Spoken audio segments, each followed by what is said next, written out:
Existe uma característica comum entre grandes artistas como Michelangelo, Da Vinci, Machado de Assis, entre outros, com crianças que estão com um papel, uma caneta na mão, fazendo um desenho para os pais ou para a família. Todas elas registraram a sua breve passagem aqui pela Terra. Todas elas deram ouvidos à voz interior que nos pede para poder deixar aqui um registro que nós estivemos aqui. Às vezes a gente não quer deixar para o mundo todo, às vezes quer deixar apenas para a nossa família, por meio de uma foto, por meio de um poema, por meio ali de um vídeo, ou às vezes a gente quer deixar a nossa mensagem para o mundo inteiro. Essas pessoas deram ouvidos a essa voz interior, que todos nós a temos. E no livro O Ato Criativo, Uma Forma de Ser, do produtor musical Rick Rubin, ele busca nos apresentar uma forma de saber ouvir essa voz interior. E é o que a gente vai conversar aqui nesse vídeo de hoje, as principais impressões que eu tive em relação a este livro e o que desse livro pode ser aplicado no nosso dia a dia, principalmente para aquelas profissões que trabalhem com a criatividade. Uma das principais razões que me fez comprar este livro, assim como outros que falam sobre criatividade, é que eu sempre coloquei em minha cabeça que eu não sou ou que eu não era uma pessoa criativa, que eu não conseguia extrair algo novo, criar algo novo para apresentar para o mundo, seja por meio do meu trabalho ou por meio de uma expressão artística, apesar de eu não ser um artista. Por exemplo, na área do design gráfico, sabe aquela sensação que você faz uma pesquisa visual no Behance e encontra diversos projetos de colegas de profissão, projetos sensacionais, lindos, maravilhosos, que você coloca na sua cabeça. Puxa vida, como é que ele conseguiu pensar nessa concepção? Como é que ele conseguiu trazer tanta carga simbólica para um símbolo tão simples? Não sou capaz disso. E a pesquisa, que em tese deveria ajudar a construir o trabalho que a gente precisa fazer, serve como um parâmetro comparativo com aquilo que a gente tem capacidade de fazer. Mas para esse autor, a criatividade não está ligada exatamente à criação propriamente dita, uma coisa que está um pouquinho fora do senso comum. O Rick Rubin, ele é um cara extremamente conhecido, que trabalhou com diversos artistas como Adele, Jay-Z, entre outros, deve trabalhar ainda.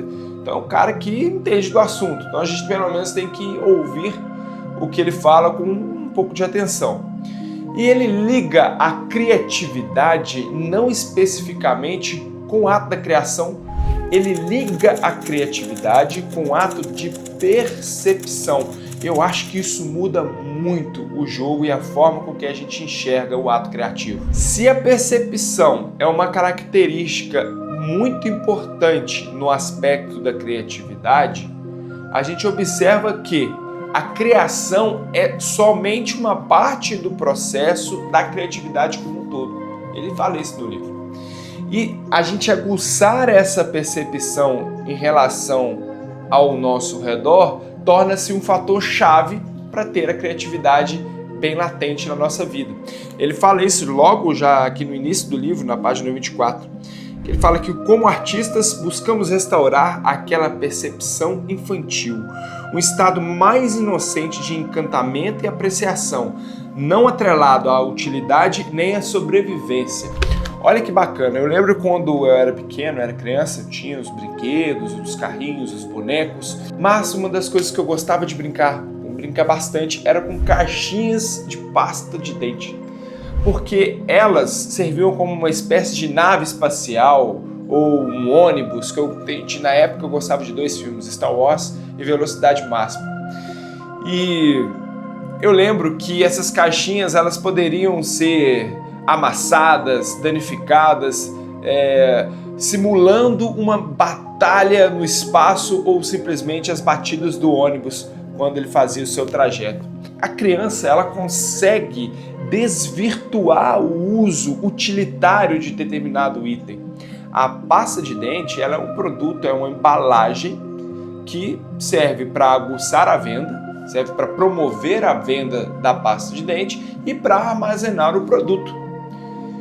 Fora isso, ela não tem uma função utilitária, a não ser que uma criança olhe para aquilo e imagine completamente o oposto, imagine um uso completamente diferente. E essa imaginação da criança em conseguir observar naquele elemento em si algo fora da sua utilidade é, de fato, uma característica que nós adultos devemos ter. Por quê?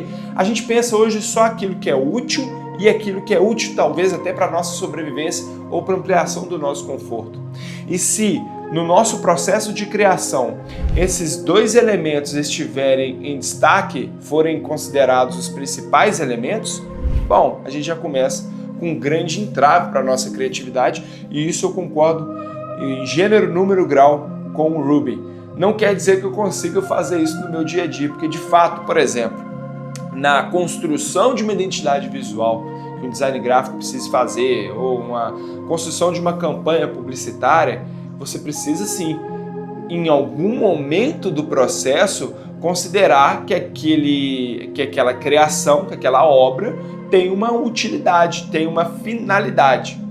O ponto aqui é, no início desse processo em que a criatividade ela é um elemento fundamental e a gente precisa estar aberto para observar novas concepções e trazer aqui novas formas de trabalhar ou novas formas de apresentar tal obra, a gente precisa deixar de lado um pouco esse aspecto utilitarista, o aspecto de será que vai funcionar ou não?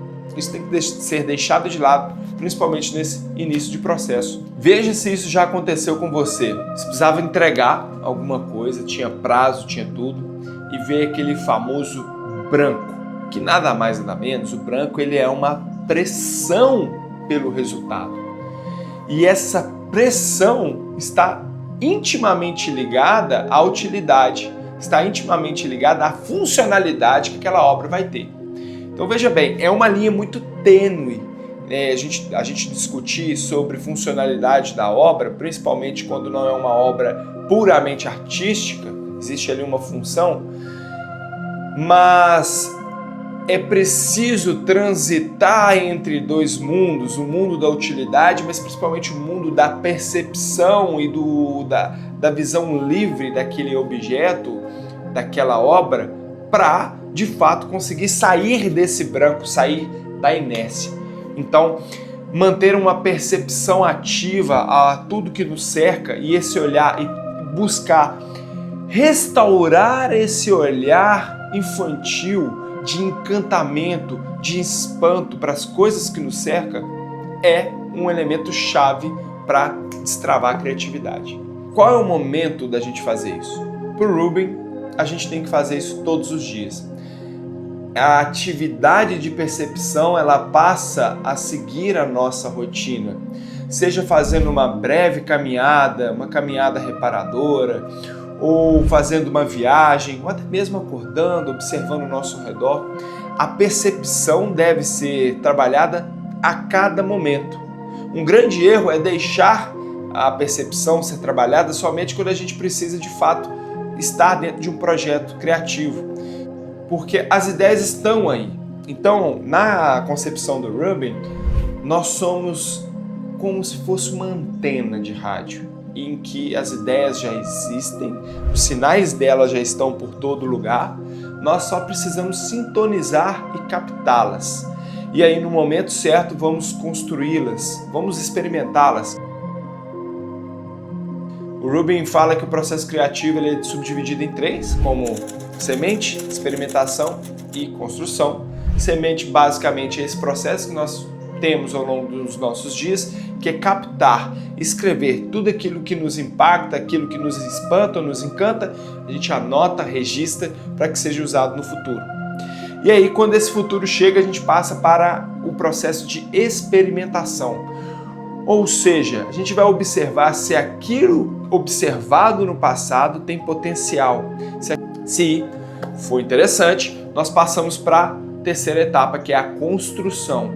E aqui a gente, de fato, desenvolve por meio de etapas e de rotinas aquela ideia até chegar a uma obra acabada. Quando um Um carpinteiro, ele anota, ele ali no momento de inspiração, ele faz um desenho, um esboço de uma cadeira que tem a sua função, mas também pode apresentar ali os aspectos artísticos e da criatividade desse profissional.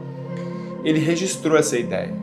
No momento de experimentar, de desenvolver, construí-la, ele olha para o tronco de árvore, e muito provavelmente você já deve ter ouvido falar desse ditado, ele olha para o tronco de árvore e enxerga de fato a cadeira ali dentro. A cadeira já existe. A função do carpinteiro é simplesmente retirar tudo aquilo que não faz parte dela. Olha como isso muda a nossa percepção criativa. As ideias já existem. Nós simplesmente precisamos percebê-las, abrir o nosso coração, abrir a nossa visão, a nossa mentalidade para identificá-las e no momento oportuno desenvolvê-las, retirar tudo aquilo que não pertence àquela obra. Aquele registro, aquele desenho, é uma semente, não foi desenvolvida, ainda não apresenta de fato toda a sua potência para o mundo. E aí entra o processo de experimentação para observar se há algum potencial. Ora, se é na fase da construção que a semente vai ser desenvolvida, que a cadeira vai ser extraída do tronco, a gente sabe que não é um processo rápido, fácil, e muitas das vezes precisa sim de uma certa disciplina. E aí uma das dicas que o Rubin traz para a gente é uma dica até muito comum da gente ouvir: dividir o processo construtivo em pequenas tarefas. Eu até complemento, em pequenas tarefas diárias. Não é possível a gente conseguir extrair aquela cadeira simplesmente de um dia para o outro. Ela precisa ser extraída, a madeira precisa ser cortada, precisa ser pregada, a gente precisa entrar com um processo de acabamento para que no momento certo a obra seja apresentada para o mundo. E isso acontece quando a gente estabelece pequenas tarefas para serem cumpridas, até mesmo para aquela sensação de ganho, aquela sensação de conclusão de tarefa aconteça diariamente. A gente não deixe toda essa sensação somente para o final da obra. O autor também dá algumas dicas relacionadas a algumas atividades que nós podemos fazer para estimular o olhar criativo ao nosso redor. Isso eu já observei até em outros livros, como A Vida Intelectual, do Surt Langes. Não sei se eu pronunciei corretamente o nome dele, que é um nome difícil. Por exemplo, uma caminhada reparadora. A gente puder caminhar num parque, observar a natureza.